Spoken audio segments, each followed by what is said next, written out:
Hello there, ladies and gentlemen. Welcome back to the Mouse and His Pals podcast with myself, Daryl, Jamie, and James. How are we doing, fellas?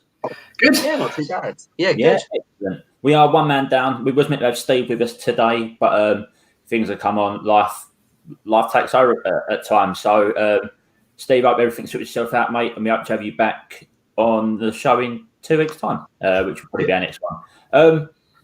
As you can see, it's three of us. We are live on YouTube, and this will obviously be going out as a podcast as well. So on today's show, we have got news, which is a brand new segment, which is all Jamie's. So Jamie will be running our news segment from now on the pod and YouTube. And if he ever has to do his own personal live, he'll do that and go that way. We then got our second segment of the Renaissance Park series that we're doing, which is now the Rescuers Down Under. And I can tell you this now, good Lord, that was a long hour and 17 minutes. Oh, get out. I have to admit, James, I like Australian culture. I don't think I'll watch this film ever again. I didn't hate it, but I'm not exactly in love with it. Very good points in this film, which we'll come on to later. There's some very good things. I think we're probably going to do like a mini review of it, can't we? Like what we think of it. Yeah, we'll do a little mini review after the news if you want. And it's tough. And then last segment, we've got the Rescuers Down Under quiz, which James is hosting this time because he won the Little Mermaid quiz. Little Mermaid. Next week's a good one because it's Beauty and the Beast. Well, annoyingly, I can't win that either. You should be good at it, though. Back in it next week. Sorry?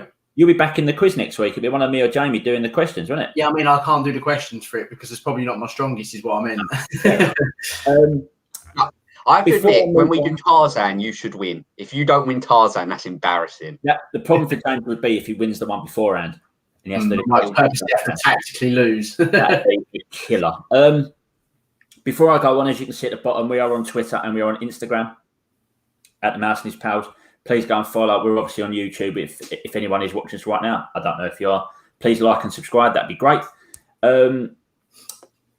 We are back. I don't think we're live on Saturday, but we've definitely got an episode coming out Saturday with the two of us and Dan, who joined us last week doing the WandaVision episode 7 review, which I am so buzzed for tomorrow. I'm so buzzed. And we're going to come into news. I'll do my WandaVision question for you now, or my WandaVision point for you now. I've heard of a different villain it could be. I've heard it could be Nightmare and not... I think I've heard this as well. But at the moment, I've got no idea because there's so many Easter eggs and clues as to who it can be that I'm going in open-minded. Right now, it could be about 4 or 5 people. Honestly, tomorrow's episode just can't come quick enough. Well, the other thing they've confirmed, Kevin Feige's come out and said the last 3 episodes are an hour long. So this is crazy.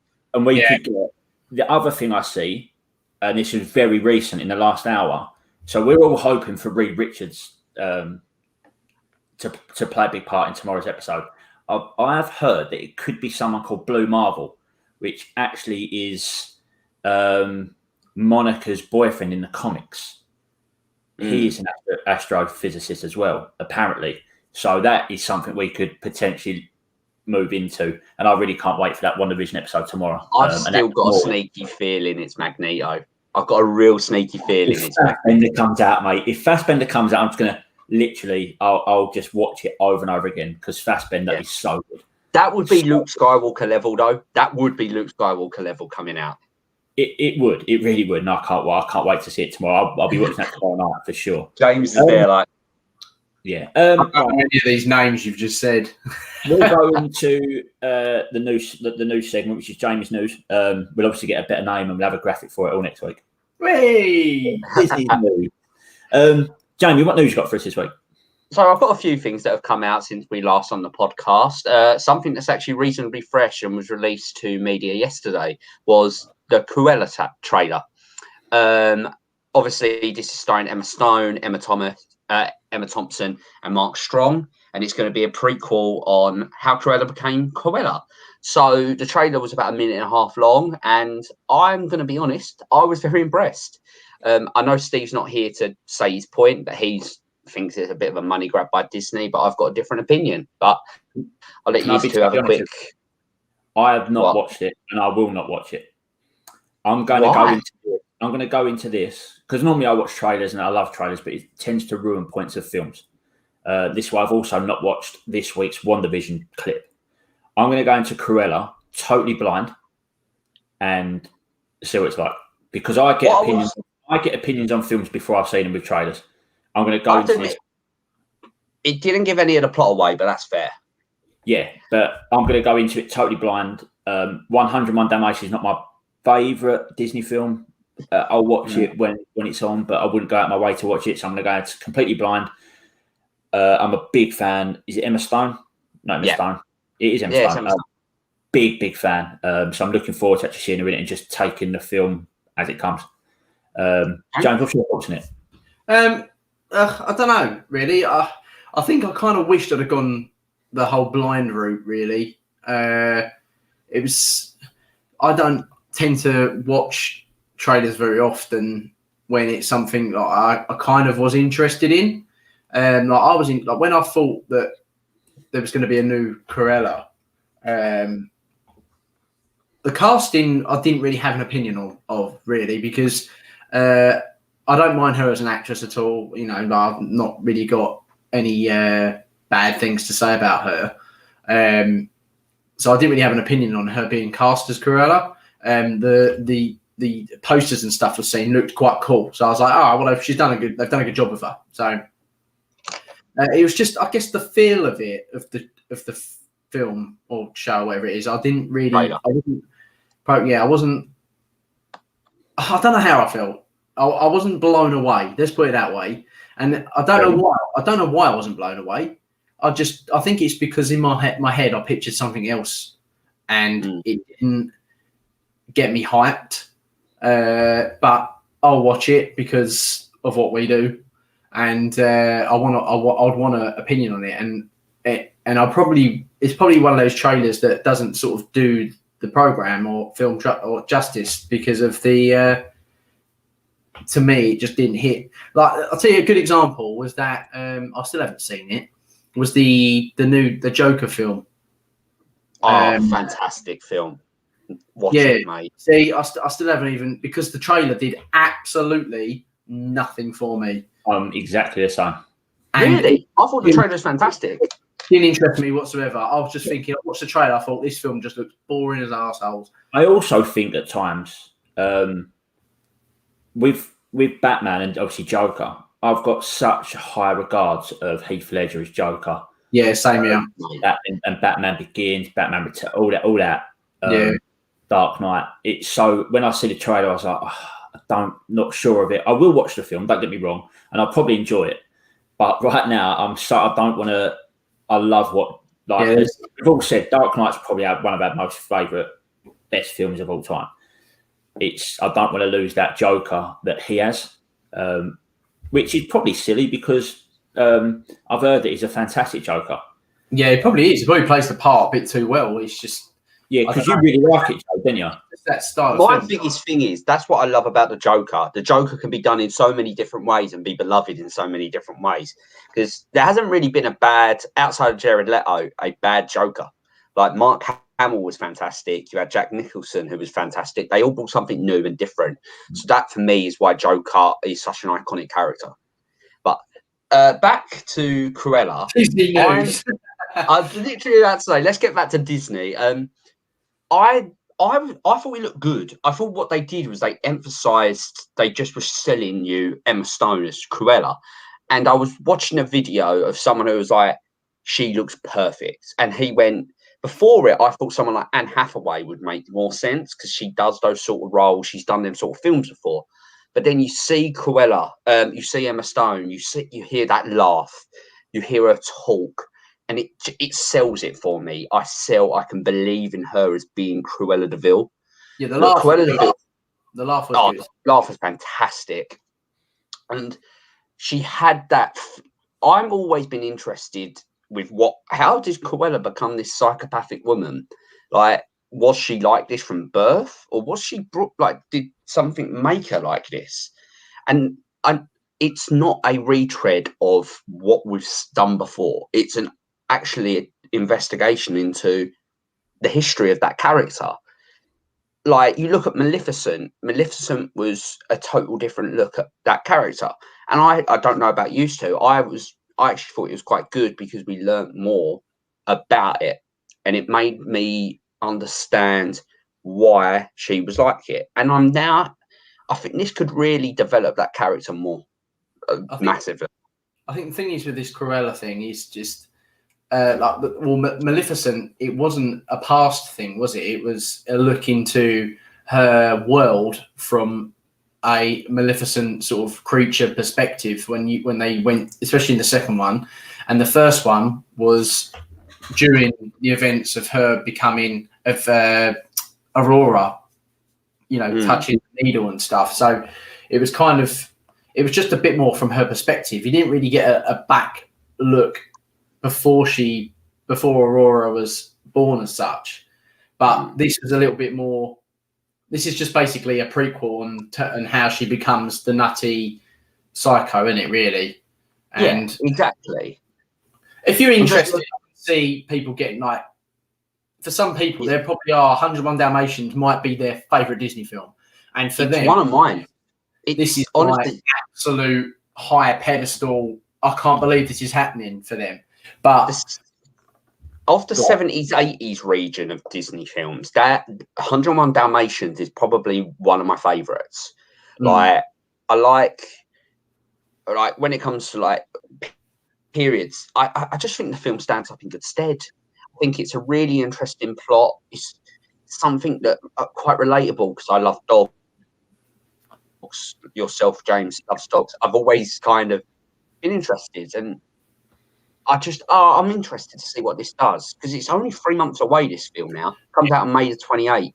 Yeah, it'd be interesting to know. I think it'll be very popular because we've not had a movie since Soul, I believe.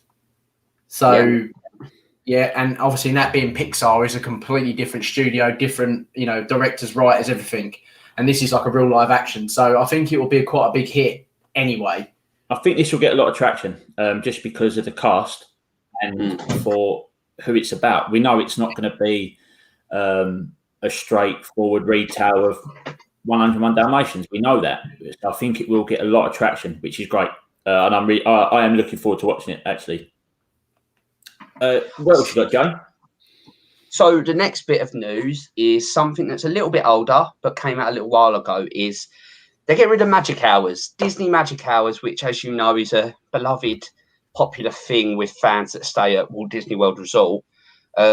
Always used to get an hour extra before or after the park to access themselves that you wouldn't get if you were staying off property. Now they're just going to be providing you 30 minutes earlier to get into the park, which they kind of already did. Like, openly, they let you have that already. So this has not gone down well in the Disney community. I'm not happy. I think it shows my real thoughts of Bob Chapek is someone who just keeps taking stuff away and literally wants to constantly take stuff away but not give us anything. I agree there. I think stuff like magic hours it entices you to stay on property. Stuff like it entices you to stay in their hotels. Now, all right, you're on property, you're close by. No, it's stopping you staying off property now. You get nothing different. Oh, yeah. That's the big thing. Because they always used to do, like, if they're taking stuff away, they'd be like, oh, but we're giving you this. They're not doing that anymore. Literally nothing. Yeah, I know we're in a pandemic and money and stuff like that, but they're still taking money in. Like, they've put a lot of staff on furlough. They've still got, especially Walt Disney World is fully open pretty much, apart from it being about 50% capacity. Like, they're still taking money in. I don't know why. I don't know why they're taking stuff away, and it's really starting to annoy me that it is being taken away. They're getting rid of the buses as well from the airports, which is another thing. Like, as I said, if you just charge fans for that, like, it wouldn't cost a lot, and I don't think fans would mind. This is just typical turning the beloved Disney stuff away. Like, and it's little details like this that make people stay on property. It is. We were going to stay on property next time we go. It's something I've always wanted to do, but now it puts me right off it. Because what do I get for it? I'd be more inclined to go and stay on prop at Universal. You get a bit more for your money. It's a little bit cheaper in places as well, and you get the same stuff with. You can get into Universal early to get into Gringotts and Diagon Alley. You can stay later if you're there for like horror nights. You can get in earlier to horror nights and stuff as well. It seems to be more there now, and you're still only half hour away from Disney. Oh yeah, not even that. I'd have a car every time I go because driving in America is unbelievable compared to what we have here. So you're nowhere far away from things. So what's the thing to drive you into Disney hotels now? There's not a lot. There's not a lot because you can still go into each hotel if you want to go and spend a day at a resort. No, stop it. Yeah, James. So, what's your thoughts? I've never stayed on Disney property, so it's it's not really much skin off my nose. So I've not got something to sort of. I'm not missing out on anything, but I can see. I'm a fan of iDrive and always have been, and I was a fan of it. Watching and knowing about it before I even went to Florida, like people recommended all the restaurants and shows and stuff down there. So when I went and stayed in Florida and I stayed on iDrive, I was great. I was well happy. The food is a lot more affordable as well down there, and the hotels you get a lot more. As much as you don't get the experience that Disney gives you. In hotels, it is pretty like I stayed in something that was really basic, 3-star, literally a bed, aircon, and a fridge. It was like the most basic room, and it had a pool outside. It was like a shared pool. It was Roseanne Inn at Point, and it was actually okay. Yeah. It's fine what it was. It is what it is. You literally go to bed in there, and that's it. So the rest of the time you're out and about. So. Go on, James. Go on. I was just say, like, unless, well, we've done our talk ages ago, our podcast on the different types of, hotels around, and what would your choices be to go to and see. But things like this kind of just a bit of a kick in the teeth, isn't they? It is. Like, we stayed at Main Gate, which literally just off the back of Animal Kingdom. If you come out Animal Kingdom side of Walt Disney World, we're off the back there. Right in Kissimmee. Lovely area. But the hotel, again, at that point, isn't great. Cheaper than what it is. And for those sort of hotels, you're literally, all you're doing is sleeping there, and you might go for a nap in the afternoon before you go to a different park. That is it. The only good thing about the Walt Disney World resorts is that if you want to go back, it is literally that close for you to go back. And you've got the facilities there to do it. But if they're not offering you anything else, I'm not going to. And you also get the Disney experience, though, don't you? As you stay at a hotel, but then you've got to be offered stuff on top of that because it's not everything. Because I can get the Disney experience going into Magic Kingdom. You're paying the premium, aren't you? Going into Grand Floridian, I'm not staying there and eating in the Grand Floridian Cafe, going to Meisner's Lounge, and still doing all the stuff there. I just wouldn't be sleeping there. I'd still get the experience. You look at it; they're charging you. I don't know how loads more, but the perks of being outweighed of staying off property, So for our honeymoon, that we literally just sort of moving now, and cancelling, and we'll have to redo it. It was going to cost us about $9,000 for hotel, flights, tickets. But that was on a Disney property, and I think it was going to be animation.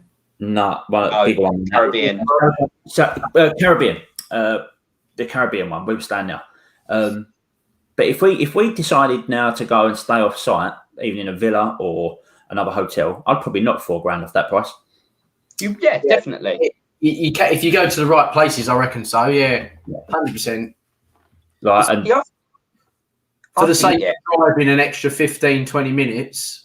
And if you like driving over there, it's not really an issue, is it? No, the only thing was over there last time, Steph couldn't drive because she weren't quite old enough to have the insurance. So I drive everywhere. But I like having a drink, but together we don't drink a lot together. So I was happy to drive, but it was nice. So I wanted to have a drink that I was like, I can't because I'd rather drive than pay out for a taxi. Do you know what I mean? Where if you're on site, they have the buses, they have the minivans and stuff like that, which they haven't got now. But you know what though? They've got one sec, mate. They've got a point. If they're going to hit taking stuff away, they've got to start putting stuff back in. I know they're putting in different lands and different rides, but that is not going to give you enough to go, oh yeah, I'm going to stay in a hotel, because I don't need to stay in a hotel. Yeah, 100%. And like you said, a good point there. Like if they're not going to put stuff back in, like with just going off of what you said regarding you going out and about and not drinking as much when you're together. When we was on iDrive, there's lots of obviously, you know, the amount of restaurants and stuff you go past. You've got the sports bars. Miller Sports Bar in there is great, and you've got all these other stuff. If you want to go down there for a drink, like we literally walked everywhere. The only time we drove was to probably the parks. If we went out for a meal or we went for a drink, we walked down there. And that's what Disney need to be aware of if they're going to take all this other stuff away. I think it's just cost cutting because of COVID, and they think it's going to work. But I think you're going to see a reduction in popularity with hotel bookings. Like, I don't think people, I think especially people from the UK like ourselves, will not be as likely to book to stay on resort as we were before. It's already a fortune, isn't it? For like sure. Val said, you're probably going to save yourself $3,500 just through booking in iDrive somewhere. So I'm not a big fan of iDrive like yourself. I've spent a lot of time down there. We've never stayed that end, but I didn't really like it. When I'm there, I prefer the vibe of Disney and Universal. And that's Disney fine, yeah. I understand that as well. You can still go to Kissimmee. You can go to Celebration. You can still get such a cheap hotel somewhere if you want to do it that way. All right, it's you're not getting the 5-star that you get at Disney. Probably not getting the customer service you get at Disney or Universal. But if you're knocking $4,000, $5,000 off the price, oh well. You can spend that though. You can take that to Disney restaurants. You can spend that more in the parks. It's knowing when to cut your cloth. The only big thing sometimes with staying in a Disney hotel, you get that free dining, which we haven't got back at the moment, which I'm sure will come back. I hope it comes back, because that is probably the only thing now that would make me stay in a Disney hotel, getting free dining. But I can't see it coming back. Well, not the half an hour extra early access. No, free dining. I know you're still paying for your dining. Like, you still got to pay something. They bump the prices up or whatever. But the fact that I could eat at a different Disney restaurant each night without having to pay for the food there and there. Yeah, it's a good selling point. Yeah. Let's move on, Jay, to the next bit of news. The last one was they're keeping the reservation system until 2023. Yeah, I think that's because of COVID. They want to not try and rush people back. I also think that will help with the 50th year anniversary stuff.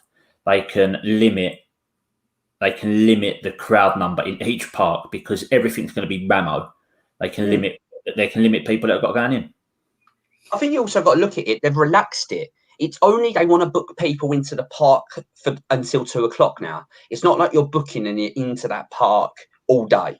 You book and then till 2:00, and then you can move and go to another park. So people acting like it ruins your holiday, I don't think it does. I have to admit, I'm not a massive park hopper myself. I don't see the benefit unless you've at the end of your holiday and you want to go to a few things to do a few parks. But I kind of sit there and think you can still park hop, so you're not going to be massively affected. And the thing is, they say until 2023, they can bring this shorter if they want. Yeah. They can just say till 2023 and make you assume the worst, because that's the better thing to do. We're seeing that in a real life situation right now. That's the thing. It's better to, over deliver. The saying. Yeah. Under promise and over deliver. So by doing that, they're giving themselves a little bit more leeway. So if they bring it back, everyone's just going to be more happy. Fantastic. Rather than them saying 22 and then having to delay it again and peeing everyone off. So yeah, I think they've got to be careful. I think we all know that vaccines getting rolled out pretty quick everywhere, right? But if we do carry on, if we get to this point next year and we're still getting mutations of COVID, we're still getting a lot of people ill, if they'd have dropped everything back to how it was normally, they're then going to have to restructure things again. So if they're restructuring for the long term, as you said, Jay, they restructure for the long term. If they can then shorten it, they will. Yeah. So I think you got one more bit of news. Is that right? Yeah, so Star obviously gets released to our TV screens or our streams on 23rd, so next Tuesday. I So don't know why. no, I had to Google. It's actually on Tuesday, which is a weird day to release it. I don't know why. Maybe because of billing and stuff. Yeah, but just wanted to see what your thoughts was on it, because obviously this is the first thing they're really releasing that doesn't have like kiddie this is non-Disney stuff. It's a lot of Fox. I'm interested. There's some stuff on there that we haven't got on other things over like Netflix and Amazon Prime, but there are a lot of stuff that are actually on those as well. So yeah, I am very interested to have a lot of stuff in the same place. I'm looking forward to having the Planet of the Apes in one area. You've got the Die Hards on it as well. Deadpool 2. Deadpool 2. I believe you've got Lost James on now. You've got Amazon Prime anyway, but you've got some really, really good stuff. And I can see it getting, obviously the library of that will get better and more extensive as we go along. They're definitely not dropped all their best stuff on it straight away.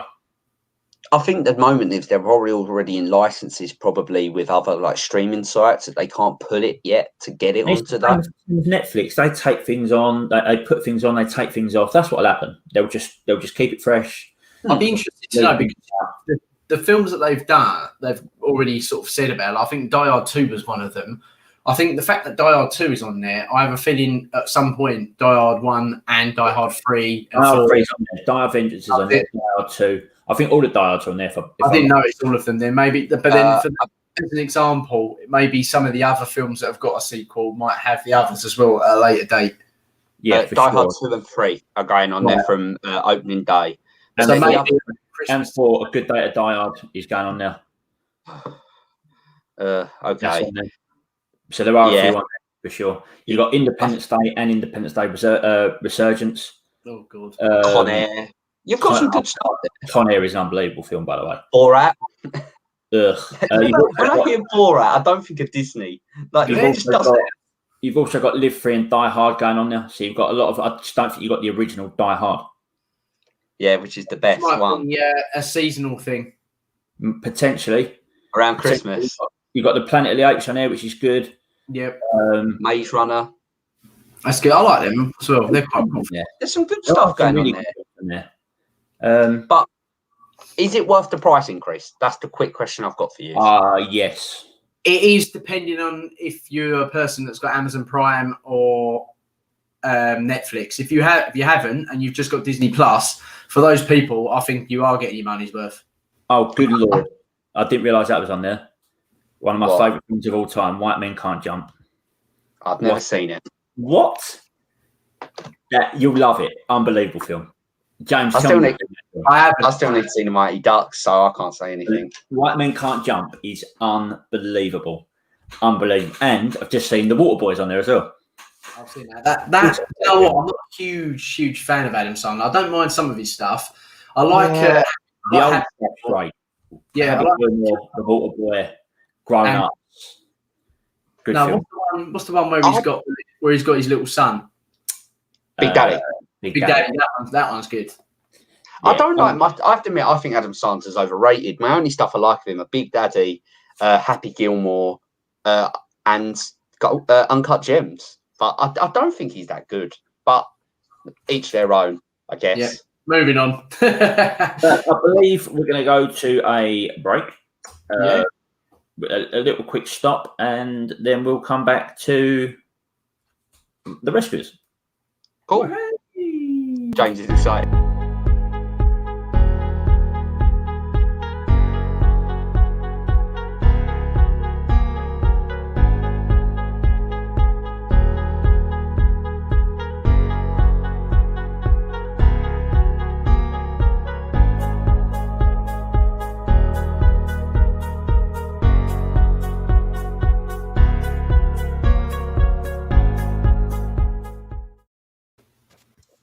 Okay, I've actually decided we're not going to talk about the rescuers as a whole. We're going to just talk about John Candy. He's the only person to talk about in this film. He's great. He's so good. The character's brilliant, isn't he? Yeah, and I love John Candy as an actor. Cool runnings, everything that he's done is just top draw. Uncle Buck. Jamie, please tell me you've seen Uncle Buck.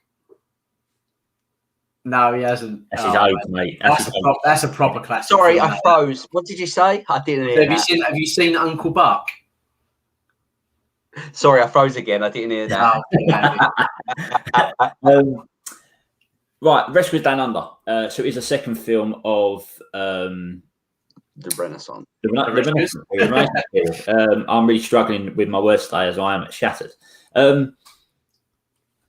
Just before we go into sort of our rides and stuff like that, and park stuff, give me your thoughts on the film. I know we said a little bit earlier on, but James, that you're probably the biggest fan of this film of all of us. What makes you love it so much? I'll tell you why I'm a big fan of the film. I just like the creative standpoint of it. Like, I understand in the genre of films that it's with, I can understand why it's a weaker entry, because it doesn't, there's a lot less stuff in this film that you can relate to. Like all these other films, you've got the princesses, you've got it covers a lot of history. Some of these other films, there's a lot of drama in these other films, whereas this film doesn't offer that sort of stuff. It's more of like a visual show off of the new technology that they've got. I thought the soundtrack is superb, and I think the visuals and the animation is superb. Some of the story points can be, hit or miss, and that's where I can sort of understand people's dislike towards the film. But I do think it doesn't quite get the praise it deserves in the areas that it does deliver in. It is the forgotten one of the Renaissance period, isn't it? Like, this is the one that if you asked everyone to label all of them, this is the one everyone forgets. Without doubt. So I have to. I didn't hate it, but I'm never gonna go back to it. That's the thing I would say. It's just it's okay. It's like one of those restaurants you go to where the food is serviceable, but you're not going to rush back there to eat there again. That's what I'd call this. John Candy was brilliant. The flying scenes were incredible. The animation for the flying scenes was probably my favourite part of the whole film. I actually think it's a film that discusses stuff that's quite important these days in terms of animal poaching. I thought he was an interesting villain, I have to say. McLeish is a great villain. But everything about it, like, I don't come to care for any of the characters, which is one thing for me. Like, none of them really stand out ultimately for me. Like, as good as John Candy is, do you care about his character at the end of the film in Wilbur? Not really. That's only one I care about. But only one. Yeah. Go on, Dal, sorry. It's funny. He's a funny character. He gets you invested in the film, as does the desert rat. The wallaby. Jake. I don't really know what he is. The desert rat, Jake. Desert rat, Jake. There you go. Yeah, he's the only other one that I can sort of get involved with. Bernard and Bianca, yes, they're great, and we know them from the original. But I'm just not a fan of the original either, to be honest. I think for me, Cody as well is literally just like what do you call someone who's just? He's just a plot. He's just there. He's there to be saved. There's nothing there to care about the kids. There's good bits in this film. I think we'll talk more of the good bits with the rides or attractions that we're making. I think we know that because that's where the good bits come in. There's one point in this film that really, really grates on me. Really grates on me. Right. Okay. Grates on me. The bit where Cody is locked up with the other animals, right? Hey, look, Frank's out. That bit. That bit there. They give you this bit for 10 minutes, a bit more, right? And then just like that, click. We do not see them animals again. We don't know if they survive. No, it's quite dark. We don't know if they're just locked up. Like, we have no idea. You've given us a plot. You've given us a part of a story, and then just gone, we don't care about that. That was rubbish. We don't know if Frank's alive. I didn't get that. I got from that you'll just have to accept that these poor animals are dead now. They're just going to die now. It adds to the evilness of McLeish. But when I look at like films like Shrek, like when the mother bear dies, they never say she's dead, but if you watch closely enough, it suggests it. You can pick up on it, which I like. This, you just never see him again. I'm with Daryl here, which I don't often say. It grates on me because that could be a great thing to go back. And they were a great set of characters in there. Oh, look, a lovely lady's purse. An hour and 20 minutes is a good length for the film, but you could have just added another couple of minutes onto that just to show at the end them going in and releasing these animals. You don't see the animals from the start either. The kangaroo that takes Cody to the golden eagle to start with. You give them things, and then they just are just like, I don't know. It don't matter. It is a film that could have been a little bit longer. I agree there. It could have been a lot better. There's some good points. There's some great points. And we'll go to that now. So I'm going to come to you first, James. And I'll tell you now, if we have not all got the same ride, style of ride, if we've not got one ride that is exactly the same, or the style, it will be a travesty. So, James, let's go to you first. I was actually going to say, where would this ride be? Like, or this land be? Because obviously, Little Mermaid, I threw out like Disney Sea. Where would this go? Got to be Animal Kingdom, really, isn't it? The only other thing I could have thrown out is World Showcase of Epcot, but outside of that, I think you're struggling. Yeah, but if you're gonna put a few sort of like attractions and a couple of restaurant stuff in there, or one restaurant, whatever you're gonna do, is it gonna fit in World Showcase? Probably not. Nah, I think I was clutching at straws with that, but I think Animal Kingdom is the only option. Animal Kingdom works for me. Yeah, I don't mind that. 100%. I think that's the sort of place you've got to put something like this because of what it represents. It's visually, it's an area, isn't it? Like that's one place. Like you think you've got the Africa section, it goes into like Asia, and it would be perfect having an Australasia section with a nice Ayers Rock as a big vocal point. Replace Dino Land USA and put in Australia. It definitely work for that reason. So, James. Yeah, go on. No, I was going to say, come on, what have you got for us? Throw your ideas out because you're really trying desperately to find my list that I've made. And so much has happened since this. I know, because I had like a really good. Okay, so let's get going for the first ride.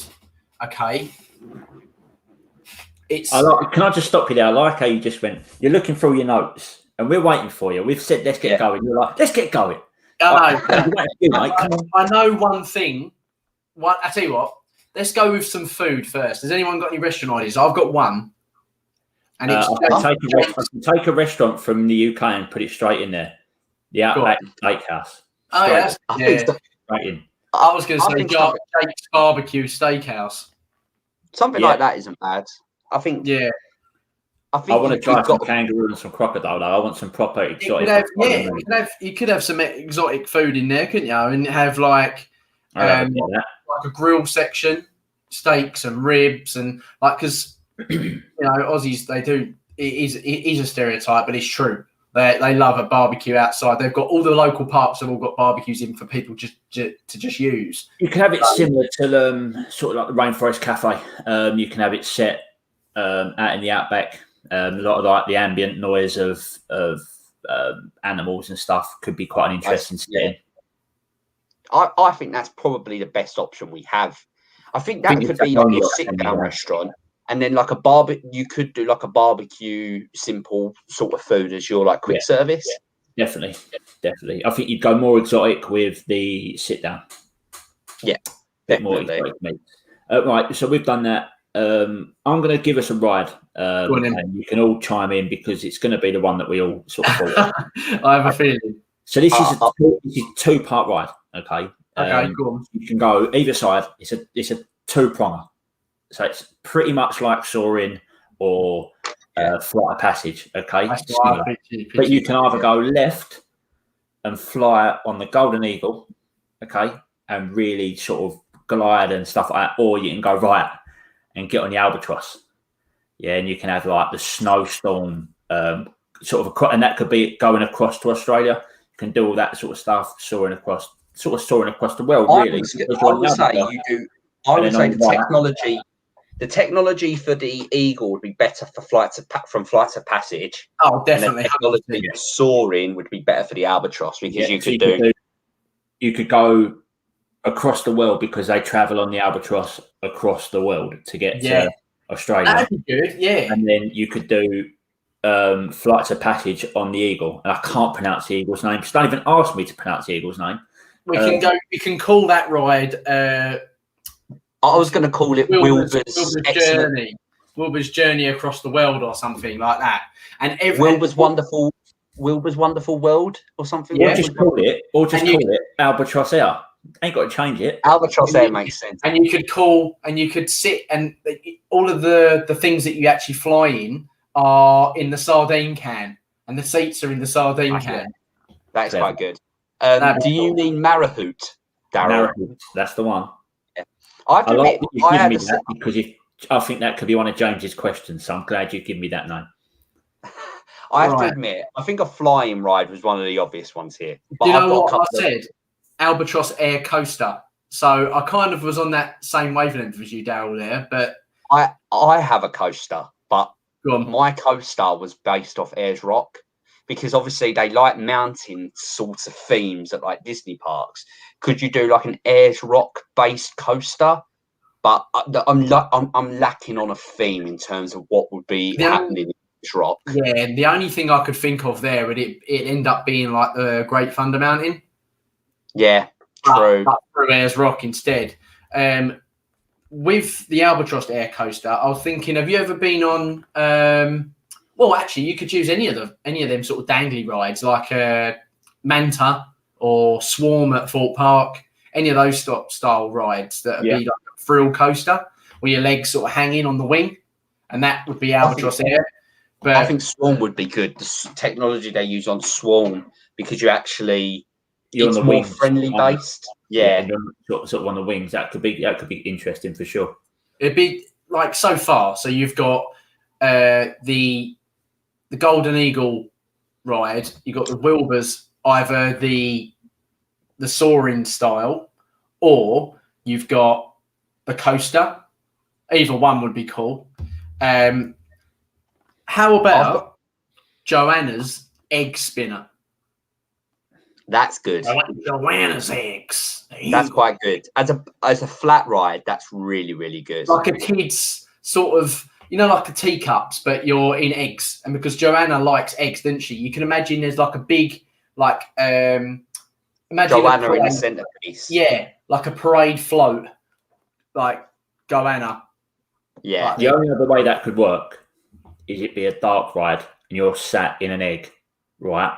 But obviously the shape's shaped out, and you're going around in a dark ride like Remy's, and you just get like animatronic Joannas or screen Joannas sort of coming out, jumping at you. I was more going to suggest, could you maybe do a ride where you get shrunken down to be one of the rescuers? Like a Ratatouille. Yeah, and you're trying to rescue Cody, and you experience the hissing of Joanna. You see other creatures like snakes. It would be a family ride, but be a bit quite scary. The technology for Ratatouille, but you're rescuing Cody, so the rescuers rescue Cody. The other one I had was a water flume, the alligator, the alligator scene, when you're going down. So that one once again. You could also have that as a log flume when they ride the snake. The snake obviously comes out of the water to try and eat the Bianca and Bernard. Yeah, you could have the snake as the flume potentially. Potentially, my only other idea is like the Winnie the Pooh ride that we've got in, I believe it's Tokyo, with the bouncy honey pots. Yes, that going through the rainforest and the outback on the back of a kangaroo, like you get at the very start of the film. Oh, I quite like that idea, actually. That'd be quite fun. Clever, mate. For a film we didn't really like. Definitely helps watching the film. I did tell you this. I said this last week. It's any film that is based on real life and nature. It has so much potential. I have to admit, Beauty and the Beast is going to be a lot tougher. Beauty and the Beast attractions, that you're very limited. Yeah, without retreading on stuff that's already been done. This is a good thing with rescuers. Yeah, I think I could get some good Beauty and the Beast rides, mate. The stuff that's not what's the word? The stuff that's not always in the limelight tends to be one up right now. Without even seeing the film, I could give you a ride right now that we ain't got for Beauty and the Beast right now. Don't. I'm not going to. Save it. I've got one. Okay. I bet I forget for next week. I've got... Write it down, Daryl. I know you can't write, but write it down. I have got here Soaring Across Australia. Might as well just take it and just use that as Australia, just as an extra ride. And also McLeish's Poaching Range. So, you know, like them little fairground ride things where you get the little guns next to each other and you have to win teddy bears and stuff. But imagine you've got like different animals that he has to actually poach and you're the poacher. I know it's like I can't wait for PETA morally wrong, but PETA will report you if we put that into a Disney park. They'll literally be like, what are you doing? True. Very true. Anything else, ride-wise, restaurant-wise? Obviously, we have a back store. We could. I'm trying to think if there's anything sort of like something to do with the culture. Like you could have like an Aborigines doing like doing the didgeridoo, like an actual real, you know, authentic sort of shows and stuff, which would be really cool. That's quite good. An Aboriginal show would be very good. I wanted to make some sort of joke then, but for a kids podcast or a kids style podcast, I shouldn't make that joke. No, Daryl. I also think maybe like a shop that sells maybe different type of boomerangs, something like that. If you could get like making like I've got a boomerang here from Australia when I went on my trip. You have like a little kids bit for paint your own boomerang. Yeah, that'd be quite fun to do. Yeah, your own hats with corks on. Yeah, classic. Man. What about a little slow water ride for like little kids? Like imagine the Jungle Cruise, but you are on a floating log as the car, and you've got like the bit at the end where McLeish with all the crocodiles. Mm. That'd be quite. I think as a little slow boat ride, just to something extra. Could work.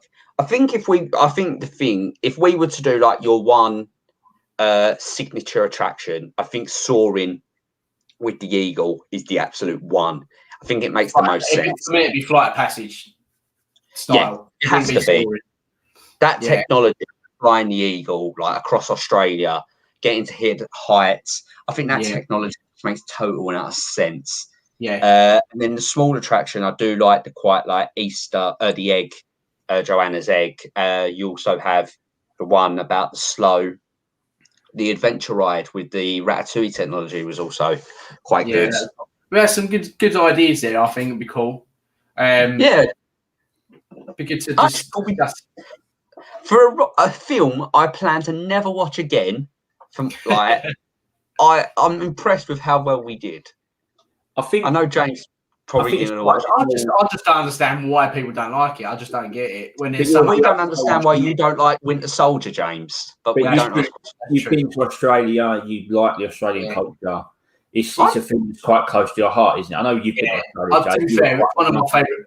It's like one of them things when you grow up as a kid liking something, you can't not like it. It's just one of those things, isn't it? I was saying to Steph when I put it on earlier, I was like, I'm like, this is literally as the starting credits come up, I'm like, I'm already not looking forward to it. I watched it a lot when I was younger, and I don't enjoy the film. And straight away, that's what I was saying to you about the sort of Cruella trailer. If I get something in my head that I don't like it, I will not watch it. Did you like the original Rescuers? No, not really. But then I love this one. This is like the one I prefer out of the two. So Steph prefers one. Steph loves one. Don't like two. Yeah. Depending, it's random, isn't it? Yeah. But anyway, so that's that. That is the end of the Rescuers Down Under theme park. Now, boys, let's go to a break again. All right, we'll go to another break. On the podcast, we shall be back in 30 seconds.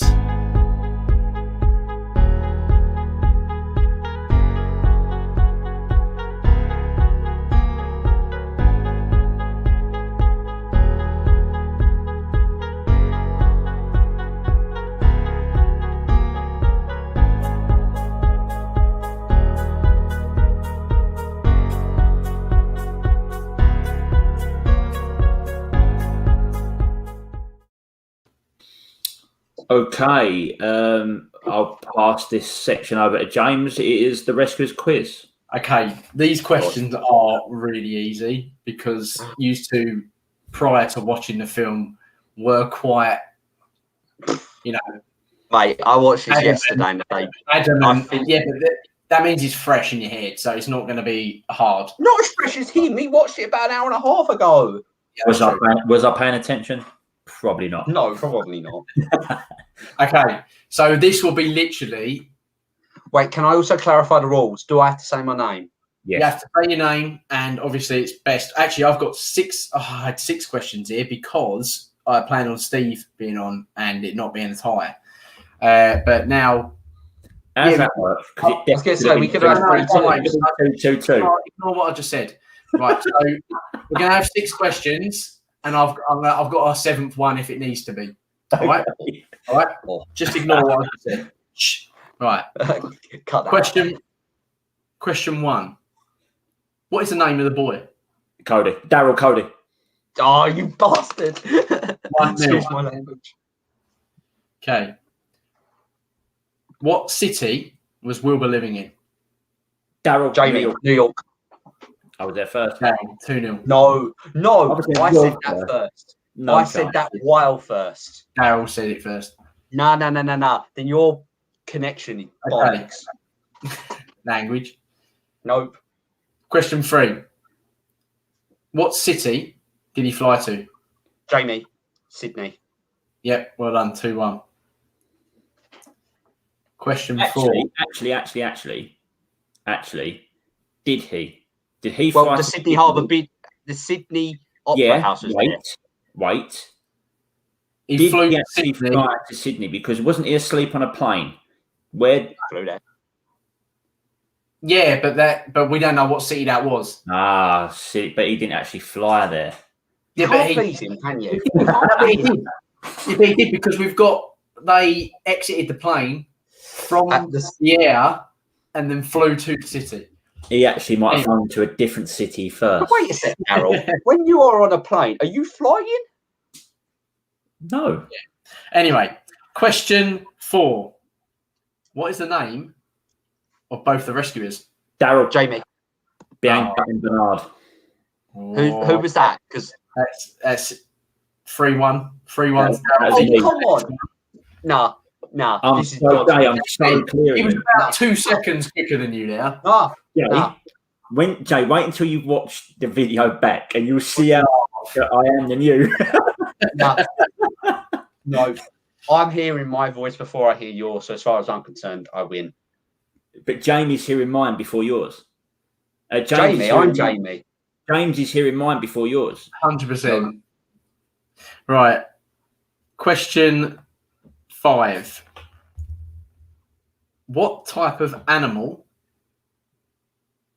was Frank? Daryl. Oh, no. I got the wrong. He's a iguana. Wrong. Jamie, lizard. Obviously. Don't rank in so early if you don't know the answer, Daryl. Yeah, I knew it, but you could be any sort of lizard, Jay. He's asking for what sort of lizard he is. A lizard? No, he's a lizard. The lizard's the animal. Lizard is That's the animal. Not what I was asking, though. But nah, this is wrong. I am not happy. There's an agenda here. I'll tell you what. I'll put that point on hold. Because there's an agenda here. There's an agenda. No, I'm not. That wasn't the answer I was after. But what was you after? The type of lizard he was. Because there's not many lizards in the world that have that frill. So I don't know what Daryl's looking it up quickly. Look, he's looking it up. I'm interested to know. He is a green frill neck lizard. From Australia? Frank is a secondary character from Disney's 1990 animated film The Rescuers Down Under. He is a green frilled neck lizard. There you go. Daryl wins the point. No, I'll give Jamie that point because he said lizard. 3-2. Right. There's an agenda here. There's an agenda. Thank you, Daryl. Trust me, there really is an agenda. James has an agenda. I want him to lose as much as you do. Any quiz, anyway. Right. Question 5. 6. Oh, 6. Sorry, yeah. What type of animal was Marahute? Jamie. Golden Eagle.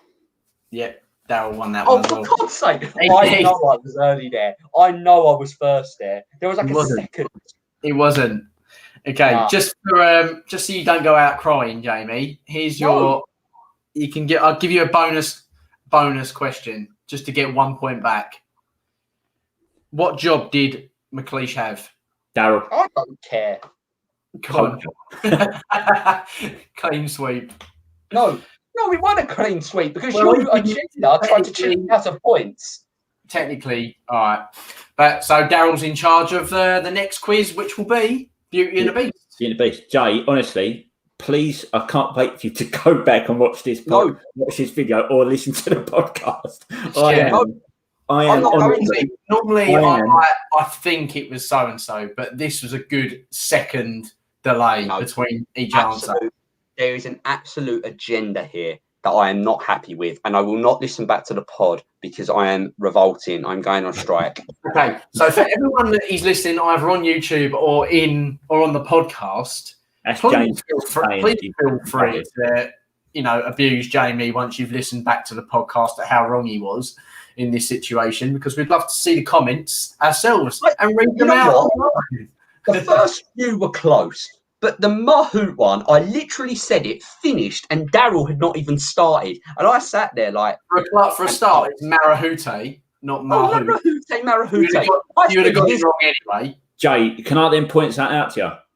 Right, if me and James are on the same level as time that I'm getting to James's first, you need to sort your Wi-Fi out.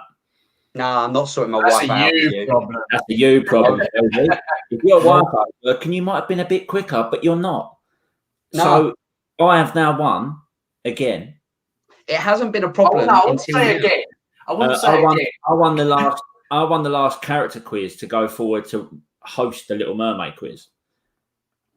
Yeah, because you had an agenda against me then. Champion, Jay. If you actually knew the rules and said your name first as well in another quiz, you might have been hosting a quiz. No, because that was another agenda. You've never specified that. I clearly stated the rules. Literally said lizard, and James was like, "Nope, I'm not giving Jamie the point." And he's like, "Lizard in Google." Cheaters never prosper. Anyway, right, guys, that's the end of the show. We are. Remember our YouTube, our Twitter, our Instagram. Please like and subscribe to everything if you can. If anyone has watched, thank you for watching. I don't know if there has. I hope there has been. I know there are people that will be watching later or in the morning because it is quite late on a Thursday night. Yep. Steve, I hope everything gets better for you, mate, and we'll see you back on the podcast very soon. Yeah. Just a quick one. I think we should go live on Saturday. I just put it straight out there. Our One Division instead of it, so you don't have to edit. James will just go straight out with a live, and it's on YouTube, done, dusted. I believe Danny's joining us. We would have done tomorrow night, but it is his birthday tomorrow. So we wish Dan a happy birthday, and I wish both of you two a happy One Division day. Because I can't wait. James is still not going to have a clue what's going on tomorrow. Don't worry. I think James gets a few more. We get some answers tomorrow, and I think James starts to understand what's going on. Hope so. Well, I've got 3 people that care desperately, so I'm sure I'll get filled in anyway. I'm not really gone with it either way. So anyway, guys, thanks again. Yeah, cheers, guys. That is us. We'll see you later on. Bye-bye. See ya.